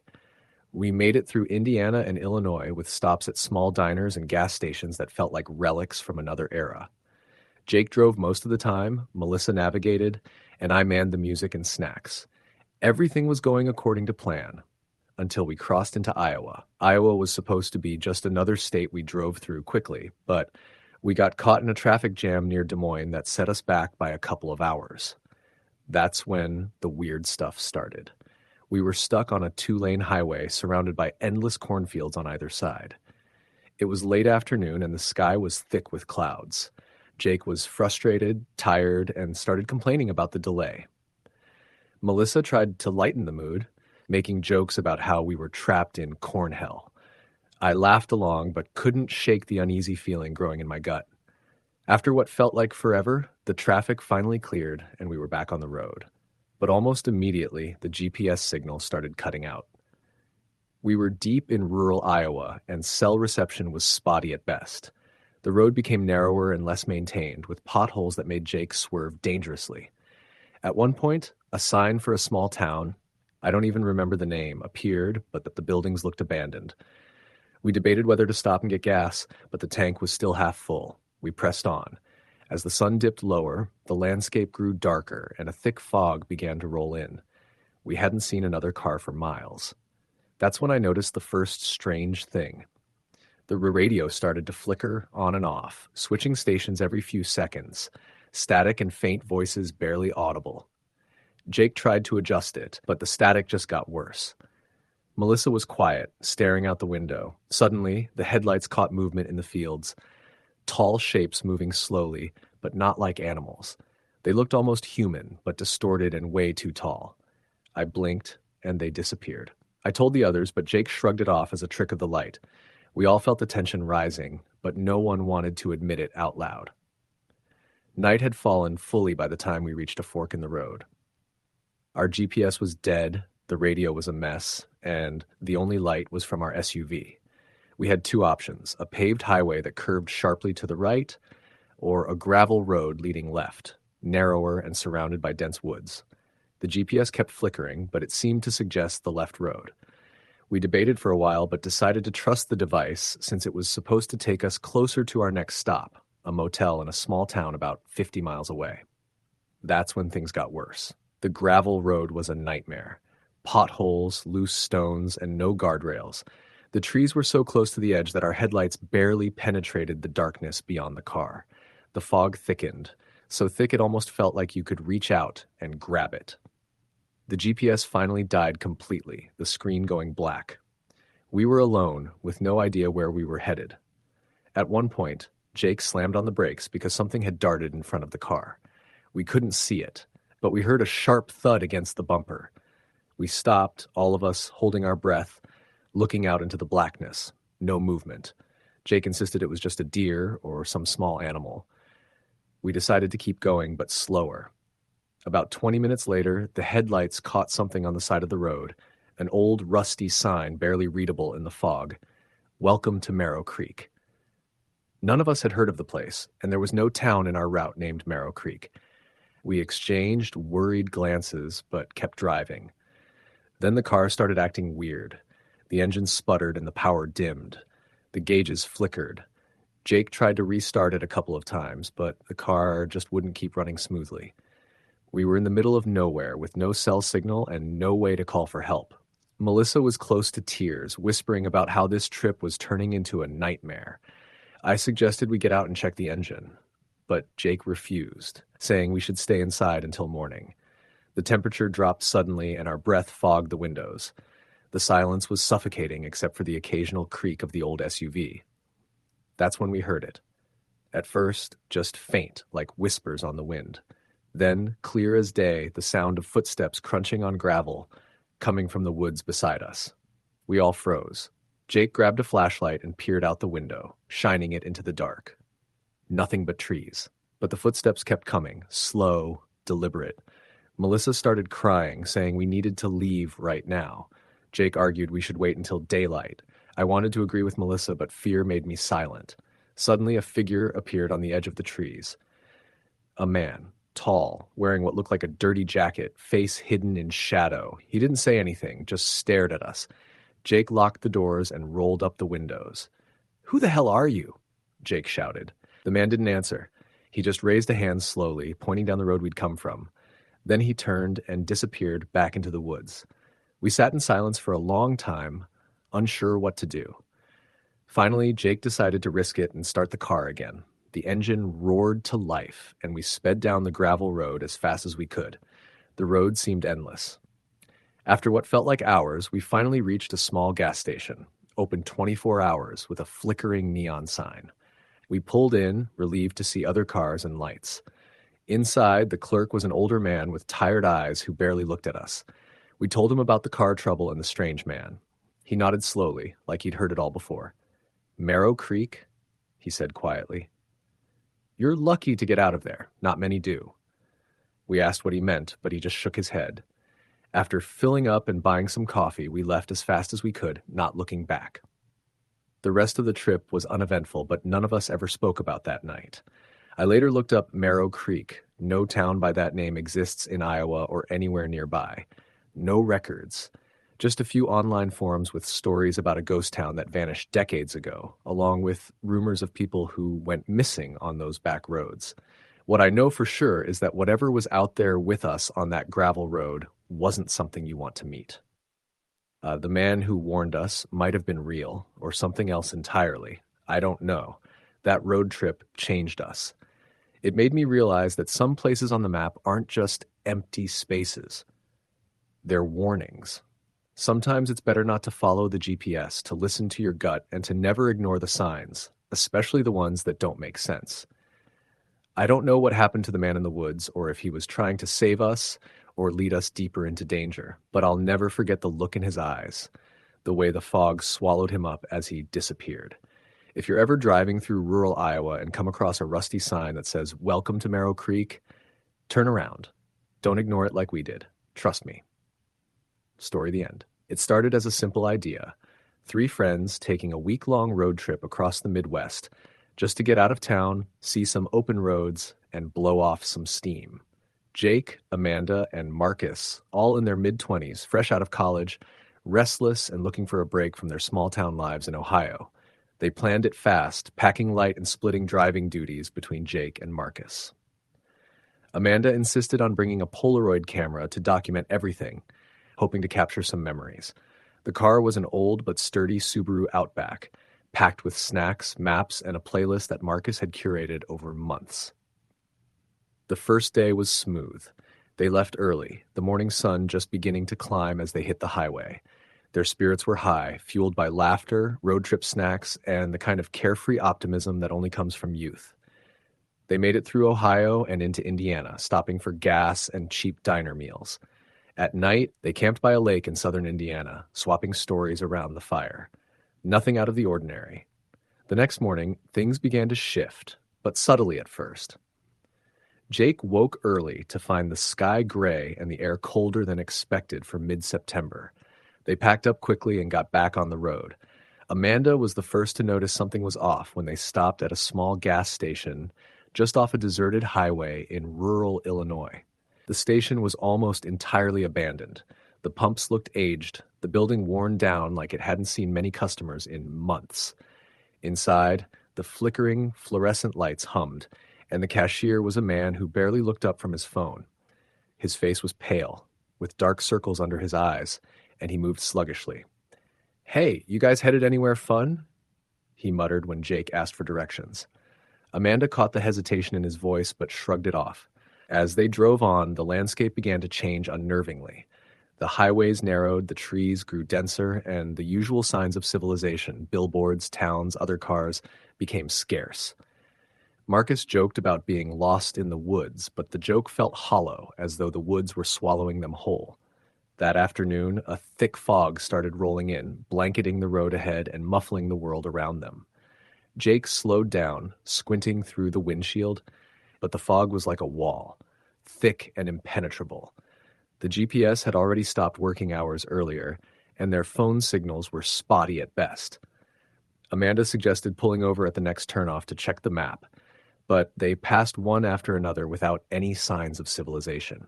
Eventually, they were forced to pull over on the shoulder, the fog so dense now they could barely see the outlines of trees just feet from the car. They turned off the engine, and an eerie silence settled over the trio, broken only by the sound of distant, indistinct rustling in the woods. Marcus cracked a joke to cut the tension, but it didn't work. Jake got out, walking a few feet from the car, hoping to get a better sense of direction. Amanda and Marcus stayed inside, watching the fog creep between the trees like silent, ghostly fingers. Then, without warning, Jake's voice called out from the fog, sharp and panicked. "Guys, come look at this!" Amanda and Marcus exchanged worried glances, but followed Jake into the mist. He pointed to the ground where he had been standing. There were footprints, but they weren't human. They looked like something had 4 legs and claws, big and deep, pressed into the dirt.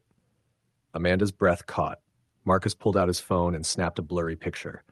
"That's not right," Jake said quietly. Suddenly, a low growl echoed through the fog, close by, sending a chill down their spines. They hurried back to the car, locking the doors and rolling up the windows. They tried calling for help, but got only static. As night fell, the fog thickened into a suffocating blanket, swallowing their car in a cocoon of white. Amanda took pictures, trying to keep their minds off the unease, but the images on the camera came out distorted, shadows twisted and stretching where nothing was visible to the naked eye. Sleep was impossible.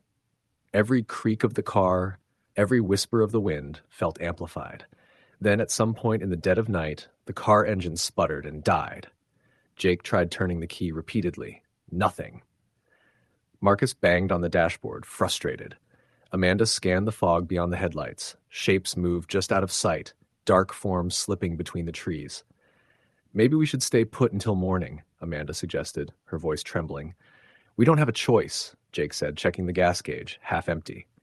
The 3 huddled inside the car, doors locked tight. They tried to stay awake, but exhaustion weighed on them like a stone. At some point, Marcus swore he saw a figure standing just beyond the edge of the headlights, a tall, thin silhouette with glowing eyes. When he blinked, it was gone. Amanda's camera flashed again, the shutter clicking without her pressing the button. She gasped and looked at the screen. A face appeared in the photo, pale and twisted, barely human, staring right into the lens. "Guys, this is bad," Amanda whispered. The night dragged on. Every sound outside the car felt like it was creeping closer. They stayed frozen, hoping for dawn. At first light, the fog started to lift. The car's engine miraculously roared back to life. They wasted no time and sped off, eyes darting to every shadow on the roadside. They finally reached a small town an hour later, though it felt more like a ghost town. The streets were empty, the stores shuttered. They found a diner open, and the waitress's nervous smile didn't quite reach her eyes. "We just came through that fog," Amanda said, voice shaking. "Did anything strange happen around here lately?" The waitress looked around nervously, then leaned in. "People don't come through those roads much anymore. There's been disappearances. Folks say the woods out there, they're not right." Jake shivered, the memories flooding back, the footprints, the growls, the face in the photo. They learned the area had a long history of strange happenings. Missing hikers, animals found mutilated, eerie sounds heard at night. Their relief to have escaped turned to dread when Amanda showed the waitress the picture. Her face paled. "That looks like the Wendigo."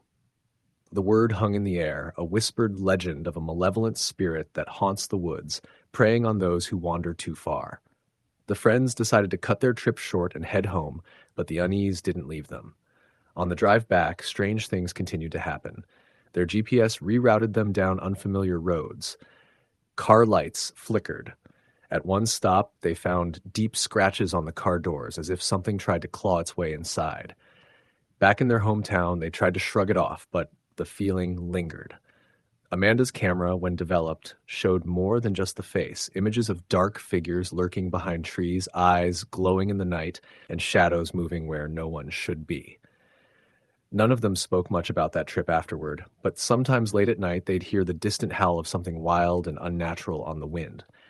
And every time they looked at that first photo, they knew that something had followed them out of the fog. Story. The end. I pulled onto the highway just before dusk, my old Chevy rumbling beneath me as the sun dipped behind the trees. I was heading out on a road trip. A solo escape from the noise of the city, the dead-end job, and the constant buzz of expectations. I figured I'd drive east, maybe reach the Appalachian Mountains in a few days. Just me, the road, and whatever small towns I'd find along the way. The first few hours were uneventful. I rolled the windows down and let the cool evening air wash over me. The radio played classic rock softly in the background. I passed empty fields and quiet farmhouses. Occasionally, a small diner or gas station would flash by, neon signs flickering in the twilight. The road stretched ahead, darkening gradually, the headlights cutting through the thickening shadows. After about 4 hours, I decided to stop for the night. I wasn't in any hurry, and I liked the idea of waking up somewhere unfamiliar. I exited onto a winding 2-lane road marked Route 237. According to the map, there was a tiny town called Redford just a few miles down. The GPS signal was weak, but I trusted the old paper map I'd brought along. The town itself was barely more than a few houses clustered around a main street. A gas station, a post office, a general store, and a diner. I pulled up to the diner just as the neon open Holyoff sign buzzed to life. The place looked like it hadn't changed much since the 1950s. Red vinyl booths, formica tables, and a long counter with swivel stools. Inside, a few locals sipped coffee and chatted quietly. I sat at the counter and ordered a burger and coffee. The waitress, a woman probably in her late 50s, gave me a polite but tired smile. "Not many folks pass through here at this hour," she said. I nodded, appreciating the quiet solitude. As I ate, I glanced around. The walls were decorated with old photos, black and white shots of families and town events from decades ago. It had a comfortable, worn-in feel, like a place that had seen 100 stories unfold in its booths and booths.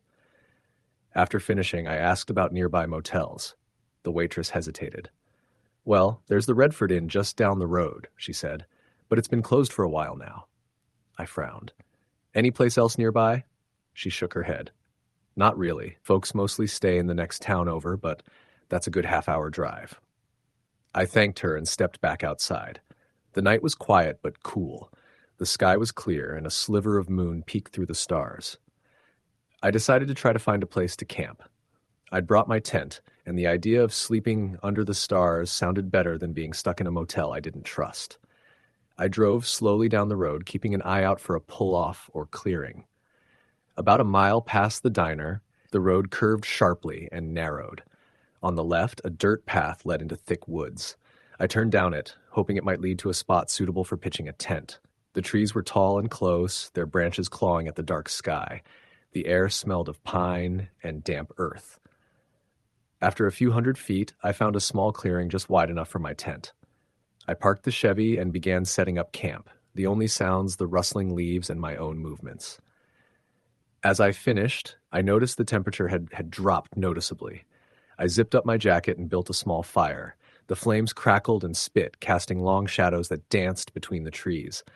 I sat back, listening to the night sounds, the chirp of crickets, the occasional hoot of an owl. For a moment, I felt completely at peace, disconnected from everything. But then I heard it, a faint sound like footsteps crunching leaves, coming from deeper in the woods. I froze, staring into the darkness. The sound stopped. I told myself it was probably just an animal, maybe a raccoon or deer. Still, I grabbed my flashlight and scanned the tree line. Nothing. I shrugged and returned to the fire. About an hour later, as I was packing up to get some sleep, I heard it again, this time closer. The unmistakable crunch of dry leaves beneath boots. I swung the flashlight beam wildly, trying to catch movement, but all I saw was darkness. "Hello?" I called out, voice steadier than I felt. No answer. I got into the tent, zipped it up tight, and pulled out my phone. No signal. I lay there, heart pounding, ears straining for any sound. The footsteps circled the clearing slowly, then stopped abruptly. Then silence. Sleep didn't come easy. I woke just before dawn. The sky tinged faint pink through the tent's fabric. I quickly packed up, eager to get moving. As I folded my sleeping bag, I noticed something odd. A small pile of dirt and leaves at the edge of the clearing, disturbed freshly, as if someone had been digging. I shook it off and drove back toward Route 237. The next day was uneventful. I kept to the main roads and passed through a few other small towns, each with their own quiet charm. I stopped for lunch in a place called Millersville, a dusty crossroads with a general store and a rundown motel. I thought about stopping, but something made me push on. The feeling from the night before clung to me, a vague unease that wouldn't shake. By late afternoon, the highway stretched out before me, straight and empty. I rolled the windows down again and let the wind carry away the heaviness in my chest. Around sunset, I pulled off near a rest stop surrounded by thick woods. I stretched and took a walk along a trail marked Old Logging Road. The path was narrow and winding, the canopy overhead filtering the last of the daylight into golden speckles. I was about half a mile in when I saw it, an old rusted sign nailed to a tree. The paint was faded, but I could make out the words, "Private property, no trespassing." Curious, I pressed on a bit further until the path ended at a chain-link fence, half fallen and covered in vines. Beyond it, I saw what looked like a clearing, maybe the remains of an old logging camp. I turned back the way I came, but the feeling of being watched prickled at the back of my neck. That night, I stopped at a cheap motel in a town called Bridgewater, the kind of place with peeling wallpaper and flickering fluorescent lights in the lobby. I took a room on the top floor and tried to get some rest. At around midnight, I woke to the sound of muffled voices outside my door. I strained to listen, but the voices were indistinct, low and hurried. I cracked the door open a crack and looked out. The hallway was empty and silent, no one in sight. I shut the door and locked it.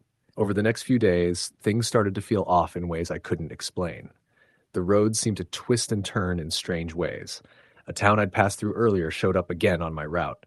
I'd see the same car parked in the distance at odd intervals, but when I got closer, it was gone. One afternoon, I stopped at a small convenience store to grab snacks. The clerk was an older man with a weathered face and cold eyes. "You're not from around here," he said flatly.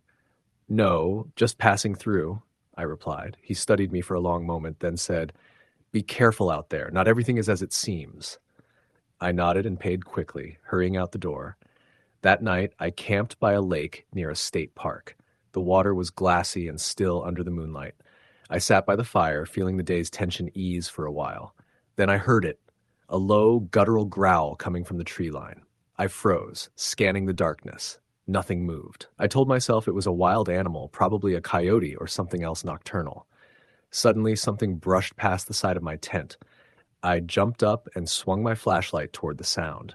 A pair of glowing eyes stared back at me from the darkness. I blinked, and they were gone. My heart hammered as I packed up in the dark and got back in the car. I decided then I needed to cut the trip short. Something about these woods, these roads, was wrong. The drive home felt endless. The road signs seemed to flicker and change. Sometimes I thought I saw figures standing just beyond the tree line, watching. I stopped at another diner to call a friend and tell them I was heading back. The waitress there seemed familiar but said she didn't recognize me. When I finally reached the city limits, I pulled into a familiar gas station. The attendant looked at me strangely and said, "You're a long way from home, friend." "I am," I said, exhausted. As I filled the tank, I glanced into the rearview mirror and saw, standing behind me in the parking lot, a figure cloaked in shadow. When I blinked, it was gone. I never took another road trip alone. Story the end. It was early September when Jake, his younger sister Emily, and their friend Mark decided to take a road trip from their hometown in Ohio down toward the Smoky Mountains in Tennessee. They had been planning the trip for months, 3 days off before college started back up, and wanted to squeeze in some late summer adventure before schoolwork swallowed them whole again. Jake was behind the wheel of his dad's old Ford pickup, packed with camping gear, snacks, and a cooler full of soda and sandwiches. Emily sat shotgun, headphones on, while Mark slouched in the back seat, scrolling on his phone. The first day was uneventful. They made it past Columbus, crossed into Kentucky by late afternoon, and pulled off the highway at a small town just past Lexington to fill up on gas. The sun was dipping lower, casting long shadows on the roadside as they grabbed some coffee and snacks at the station's convenience store. The attendant was a middle-aged man who seemed friendly enough but had this weird twitch in his eye that made Jake uncomfortable. Jake shrugged it off and paid quickly, eager to get back on the road. As they headed deeper into the rural stretch of the Appalachian foothills, the scenery changed. Rolling hills gave way to dense forest, lining narrow two-lane highways that twisted like ribbons through the trees. Mark started playing a playlist of classic rock, and Emily finally took off her headphones, chatting about their campsite plans. About an hour after the gas stop, the sky had darkened to a rich indigo, and the headlights carved through the thickening shadows. They were on a stretch of road called Pine Ridge, a name Jake remembered from old hiking maps. It was supposed to lead them close to the trailhead where they planned to camp for the night. Suddenly, Jake noticed the gas gauge dipping lower than expected. He'd filled up not long ago, but the needle was almost on empty. "Guys, I think we're losing gas faster than usual," he said, eyeing the dashboard. Mark rolled his eyes. "You probably just forgot to tighten the cap or something." "No, I'm serious," Jake said, glancing around. "There's no other gas stations for miles. We need to find a place soon." Emily looked worried. "Let's just keep going. We can find something ahead, right?" Jake nodded, but unease crept in. The road was now almost completely surrounded by thick forest, and the few signs they passed were old and faded. After about 20 more minutes, Jake spotted a small dirt road branching off to the right with a handwritten sign nailed to a tree. "Gas. 3 miles." He hesitated but turned anyway. The road was narrow and bumpy, with low-hanging branches scraping the roof of the truck.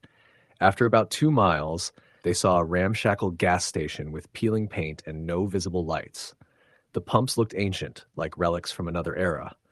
Jake pulled in and shut off the engine. A chill ran through the air. There was no sign of anyone around, but a dim light flickered in the station's window. Emily whispered, "This place looks sketchy." Mark shrugged. "It's just gas, not a haunted house." Jake grabbed the gas can from the back and headed toward the building. The door creaked as he pushed it open, revealing a tiny store lit by a single bare bulb. Inside, dusty shelves held old cans of oil, car accessories, and a few snacks. Behind the counter sat an elderly man, hunched over a newspaper. He looked up slowly, eyes cloudy but piercing. "Evenin'," Jake said, trying to sound casual. The man nodded but didn't say anything. His eyes seemed to study Jake like he was expecting him. "How much to fill this?" Jake asked, holding out the can. The man cleared his throat. $2 a gallon. You pay up front." Jake fumbled in his wallet and handed over the cash. The man slowly stood and shuffled out to the pumps. As the gas flowed into the can, Jake noticed the man's gaze never left him, and a strange smell, like damp earth and decay, seeped into the air. "Everything okay?" Emily called from outside. Jake forced a smile. "Yeah, just a little creepy place." When the tank was full, the man returned and took the empty can. "Safe travels," he said quietly. Jake nodded and hurried back to the truck. The others looked relieved to see him. They loaded the gas and started back onto the main road. Almost immediately, something felt off. The air grew colder and the trees seemed to close in tighter. The truck's headlights flickered, then steadied. Jake shook his head, blaming the old wiring. After a few miles, Emily pointed ahead. "Did you see that? There was a figure in the woods." Jake slowed down. "Where?" "There, near that big oak tree." Mark laughed nervously. "Probably just a deer." Jake didn't feel reassured. The figure looked too upright, and it hadn't moved like an animal. Suddenly, the radio cut in with static, then a voice, distorted and low, like a whisper carried on the wind, spoke through the noise. "Turn back! Turn back!" Jake slammed on the brakes, heart racing. "What the hell was that?" Emily shivered. "Did you hear it? It said, 'Turn back!'" Mark looked pale. "Radio's messing up. We should keep going." Jake wasn't so sure. The road ahead was dark and narrow, and the atmosphere felt heavy, like the forest itself was watching them. They pressed on, but the feeling grew worse. Shadows seemed to flicker just beyond the headlights. Every time they passed a tree, Jake thought he glimpsed something standing silently between the trunks. After another 10 minutes, the truck sputtered and died. Jake tried the ignition again, but the engine refused to turn over. "We're out of gas," Jake muttered, checking the gauge. It was on empty. Panic started to set in. They were stranded in the middle of nowhere, miles from the nearest town, with no cell service. Emily's voice trembled. "What do we do now?" Jake looked around, feeling exposed in the vast darkness. "We'll have to walk back to that gas station." Mark groaned. "Are you crazy? That place freaked me out." "No other choice," Jake said. "We can't just sit here all night." They grabbed flashlights from the glove compartment and stepped out into the chilly air. The woods felt alive with unseen eyes. As they walked back along the road, the beam of Jake's flashlight cut through the trees, but the shadows danced erratically. About halfway back, suddenly, "Did you hear that?"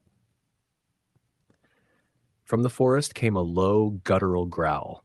It was unlike any animal she had ever heard. The hairs on her arms stood on end. Mark shined his light toward the sound, but nothing moved. Then a sudden rustling erupted as something large sprinted through the underbrush parallel to the road. Jake gripped his flashlight tighter. "Keep moving. Don't stop." They picked up their pace, adrenaline surging as the sounds chased them, the growls mixing with snapping branches. Suddenly, the flashlight beam caught a tall, thin figure standing at the edge of the trees. Its eyes reflected the light, red and unblinking. Emily screamed, and Mark swore. The figure didn't move, just stood there watching. "Run!" Jake shouted. They broke into a sprint, hearts pounding as the figure remained rooted in place. When they reached the gas station, the lights inside were out. The door was ajar. Jake hesitated, then pushed inside. The man was gone. Only the faint smell of damp earth remained. Suddenly, the door slammed shut behind them. The three huddled together, breathing heavily.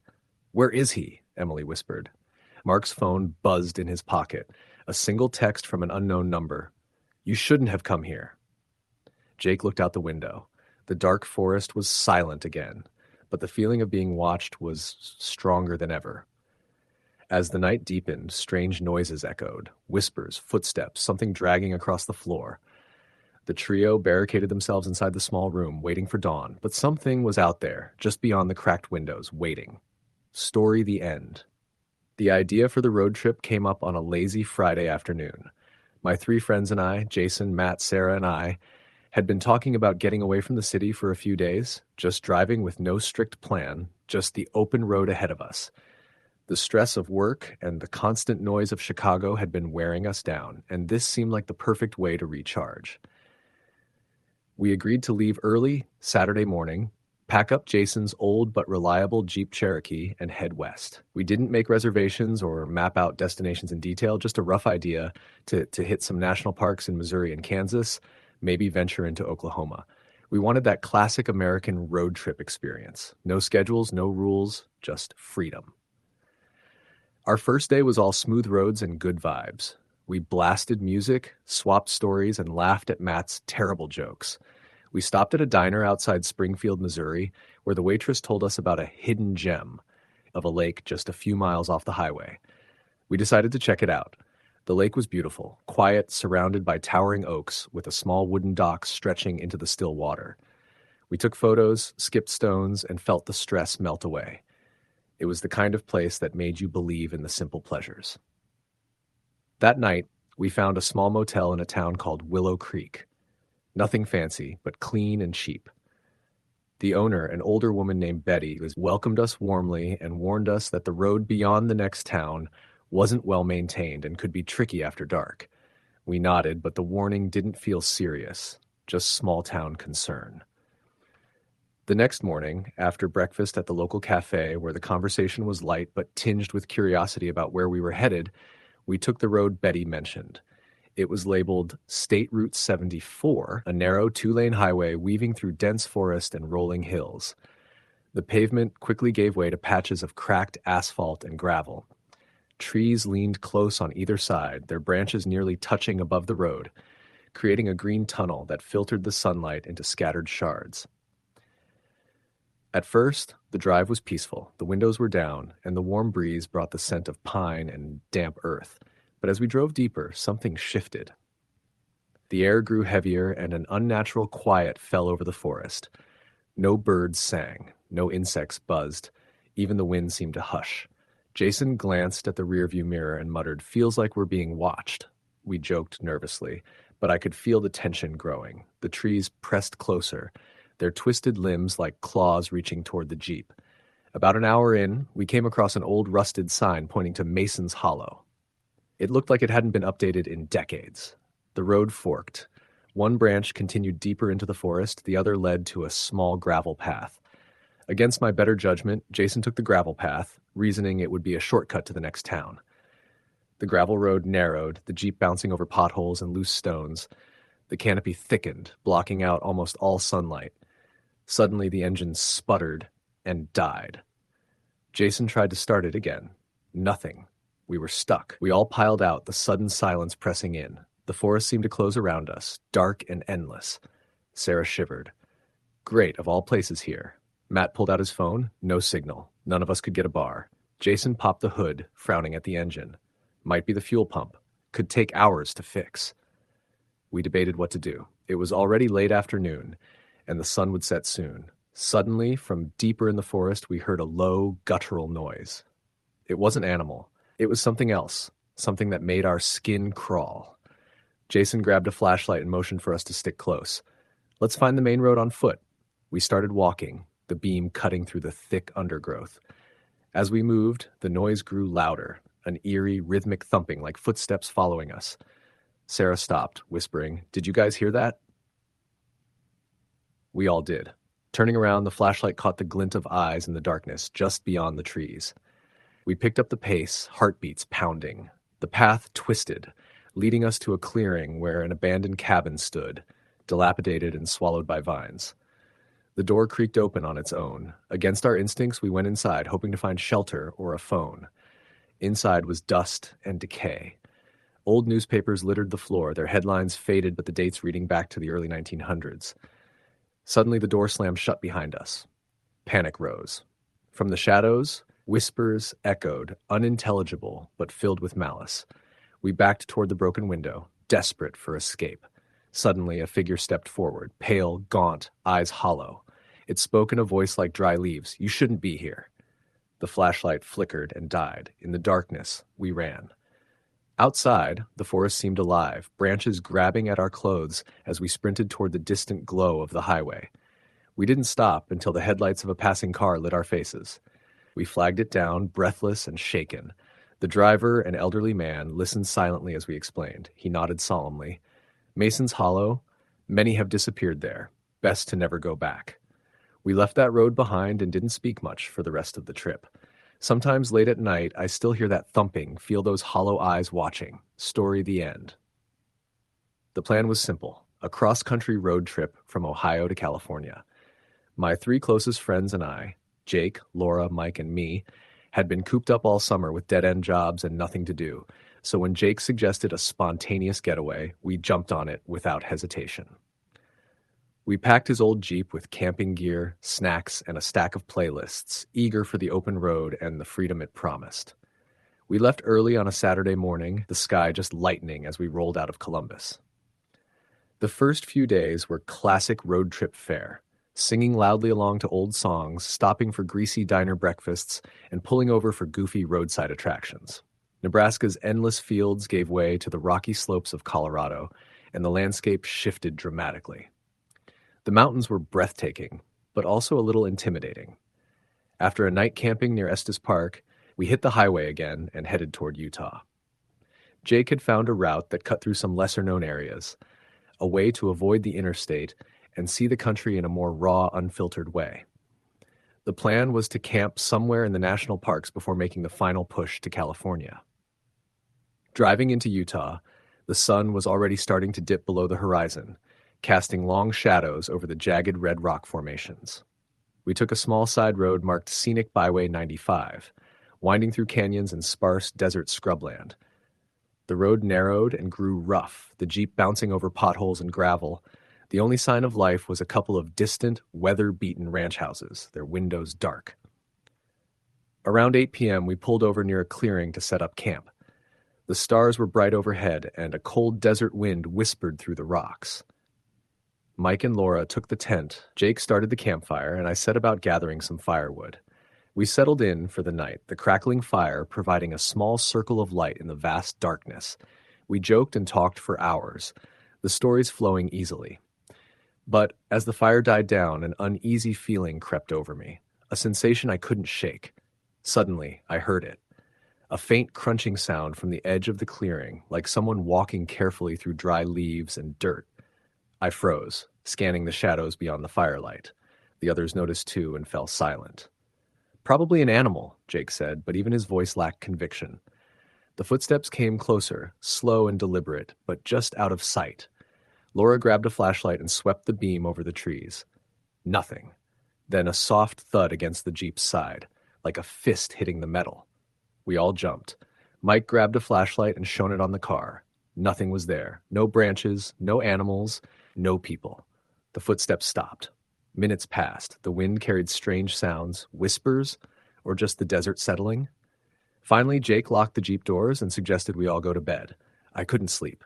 My mind raced with every noise, the rustling brush, distant coyotes, the wind. At one point, I thought I saw a shadow moving beyond the firelight. By dawn, we packed up and got back on the road quickly. The next day, the tension didn't fade. Jake was unusually quiet, and Laura kept glancing nervously into the rearview mirror. The desert seemed too still, the horizon hazy and uncertain. At a gas station later that afternoon, I noticed a pickup truck parked nearby, an older model with faded paint. The driver was a man in his 50s, weather-beaten and silent. Our eyes met for a moment, and I felt a cold shiver run down my spine. We didn't see that truck again for hours.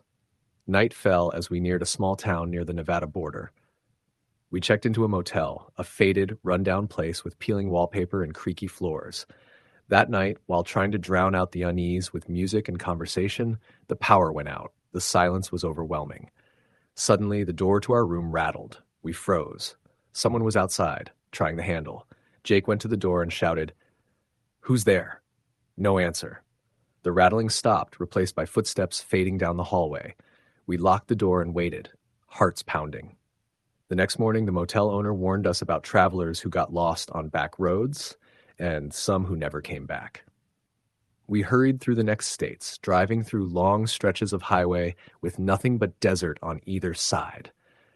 At one point, Mike swore he saw the pickup truck's headlights in the distance, following us on an empty highway. We pushed on, adrenaline keeping us awake. Eventually, we made it to California, but the road trip that was supposed to be a fun adventure became a lingering nightmare.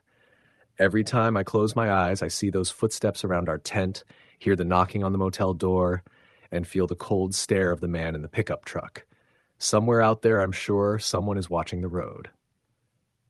Story the end.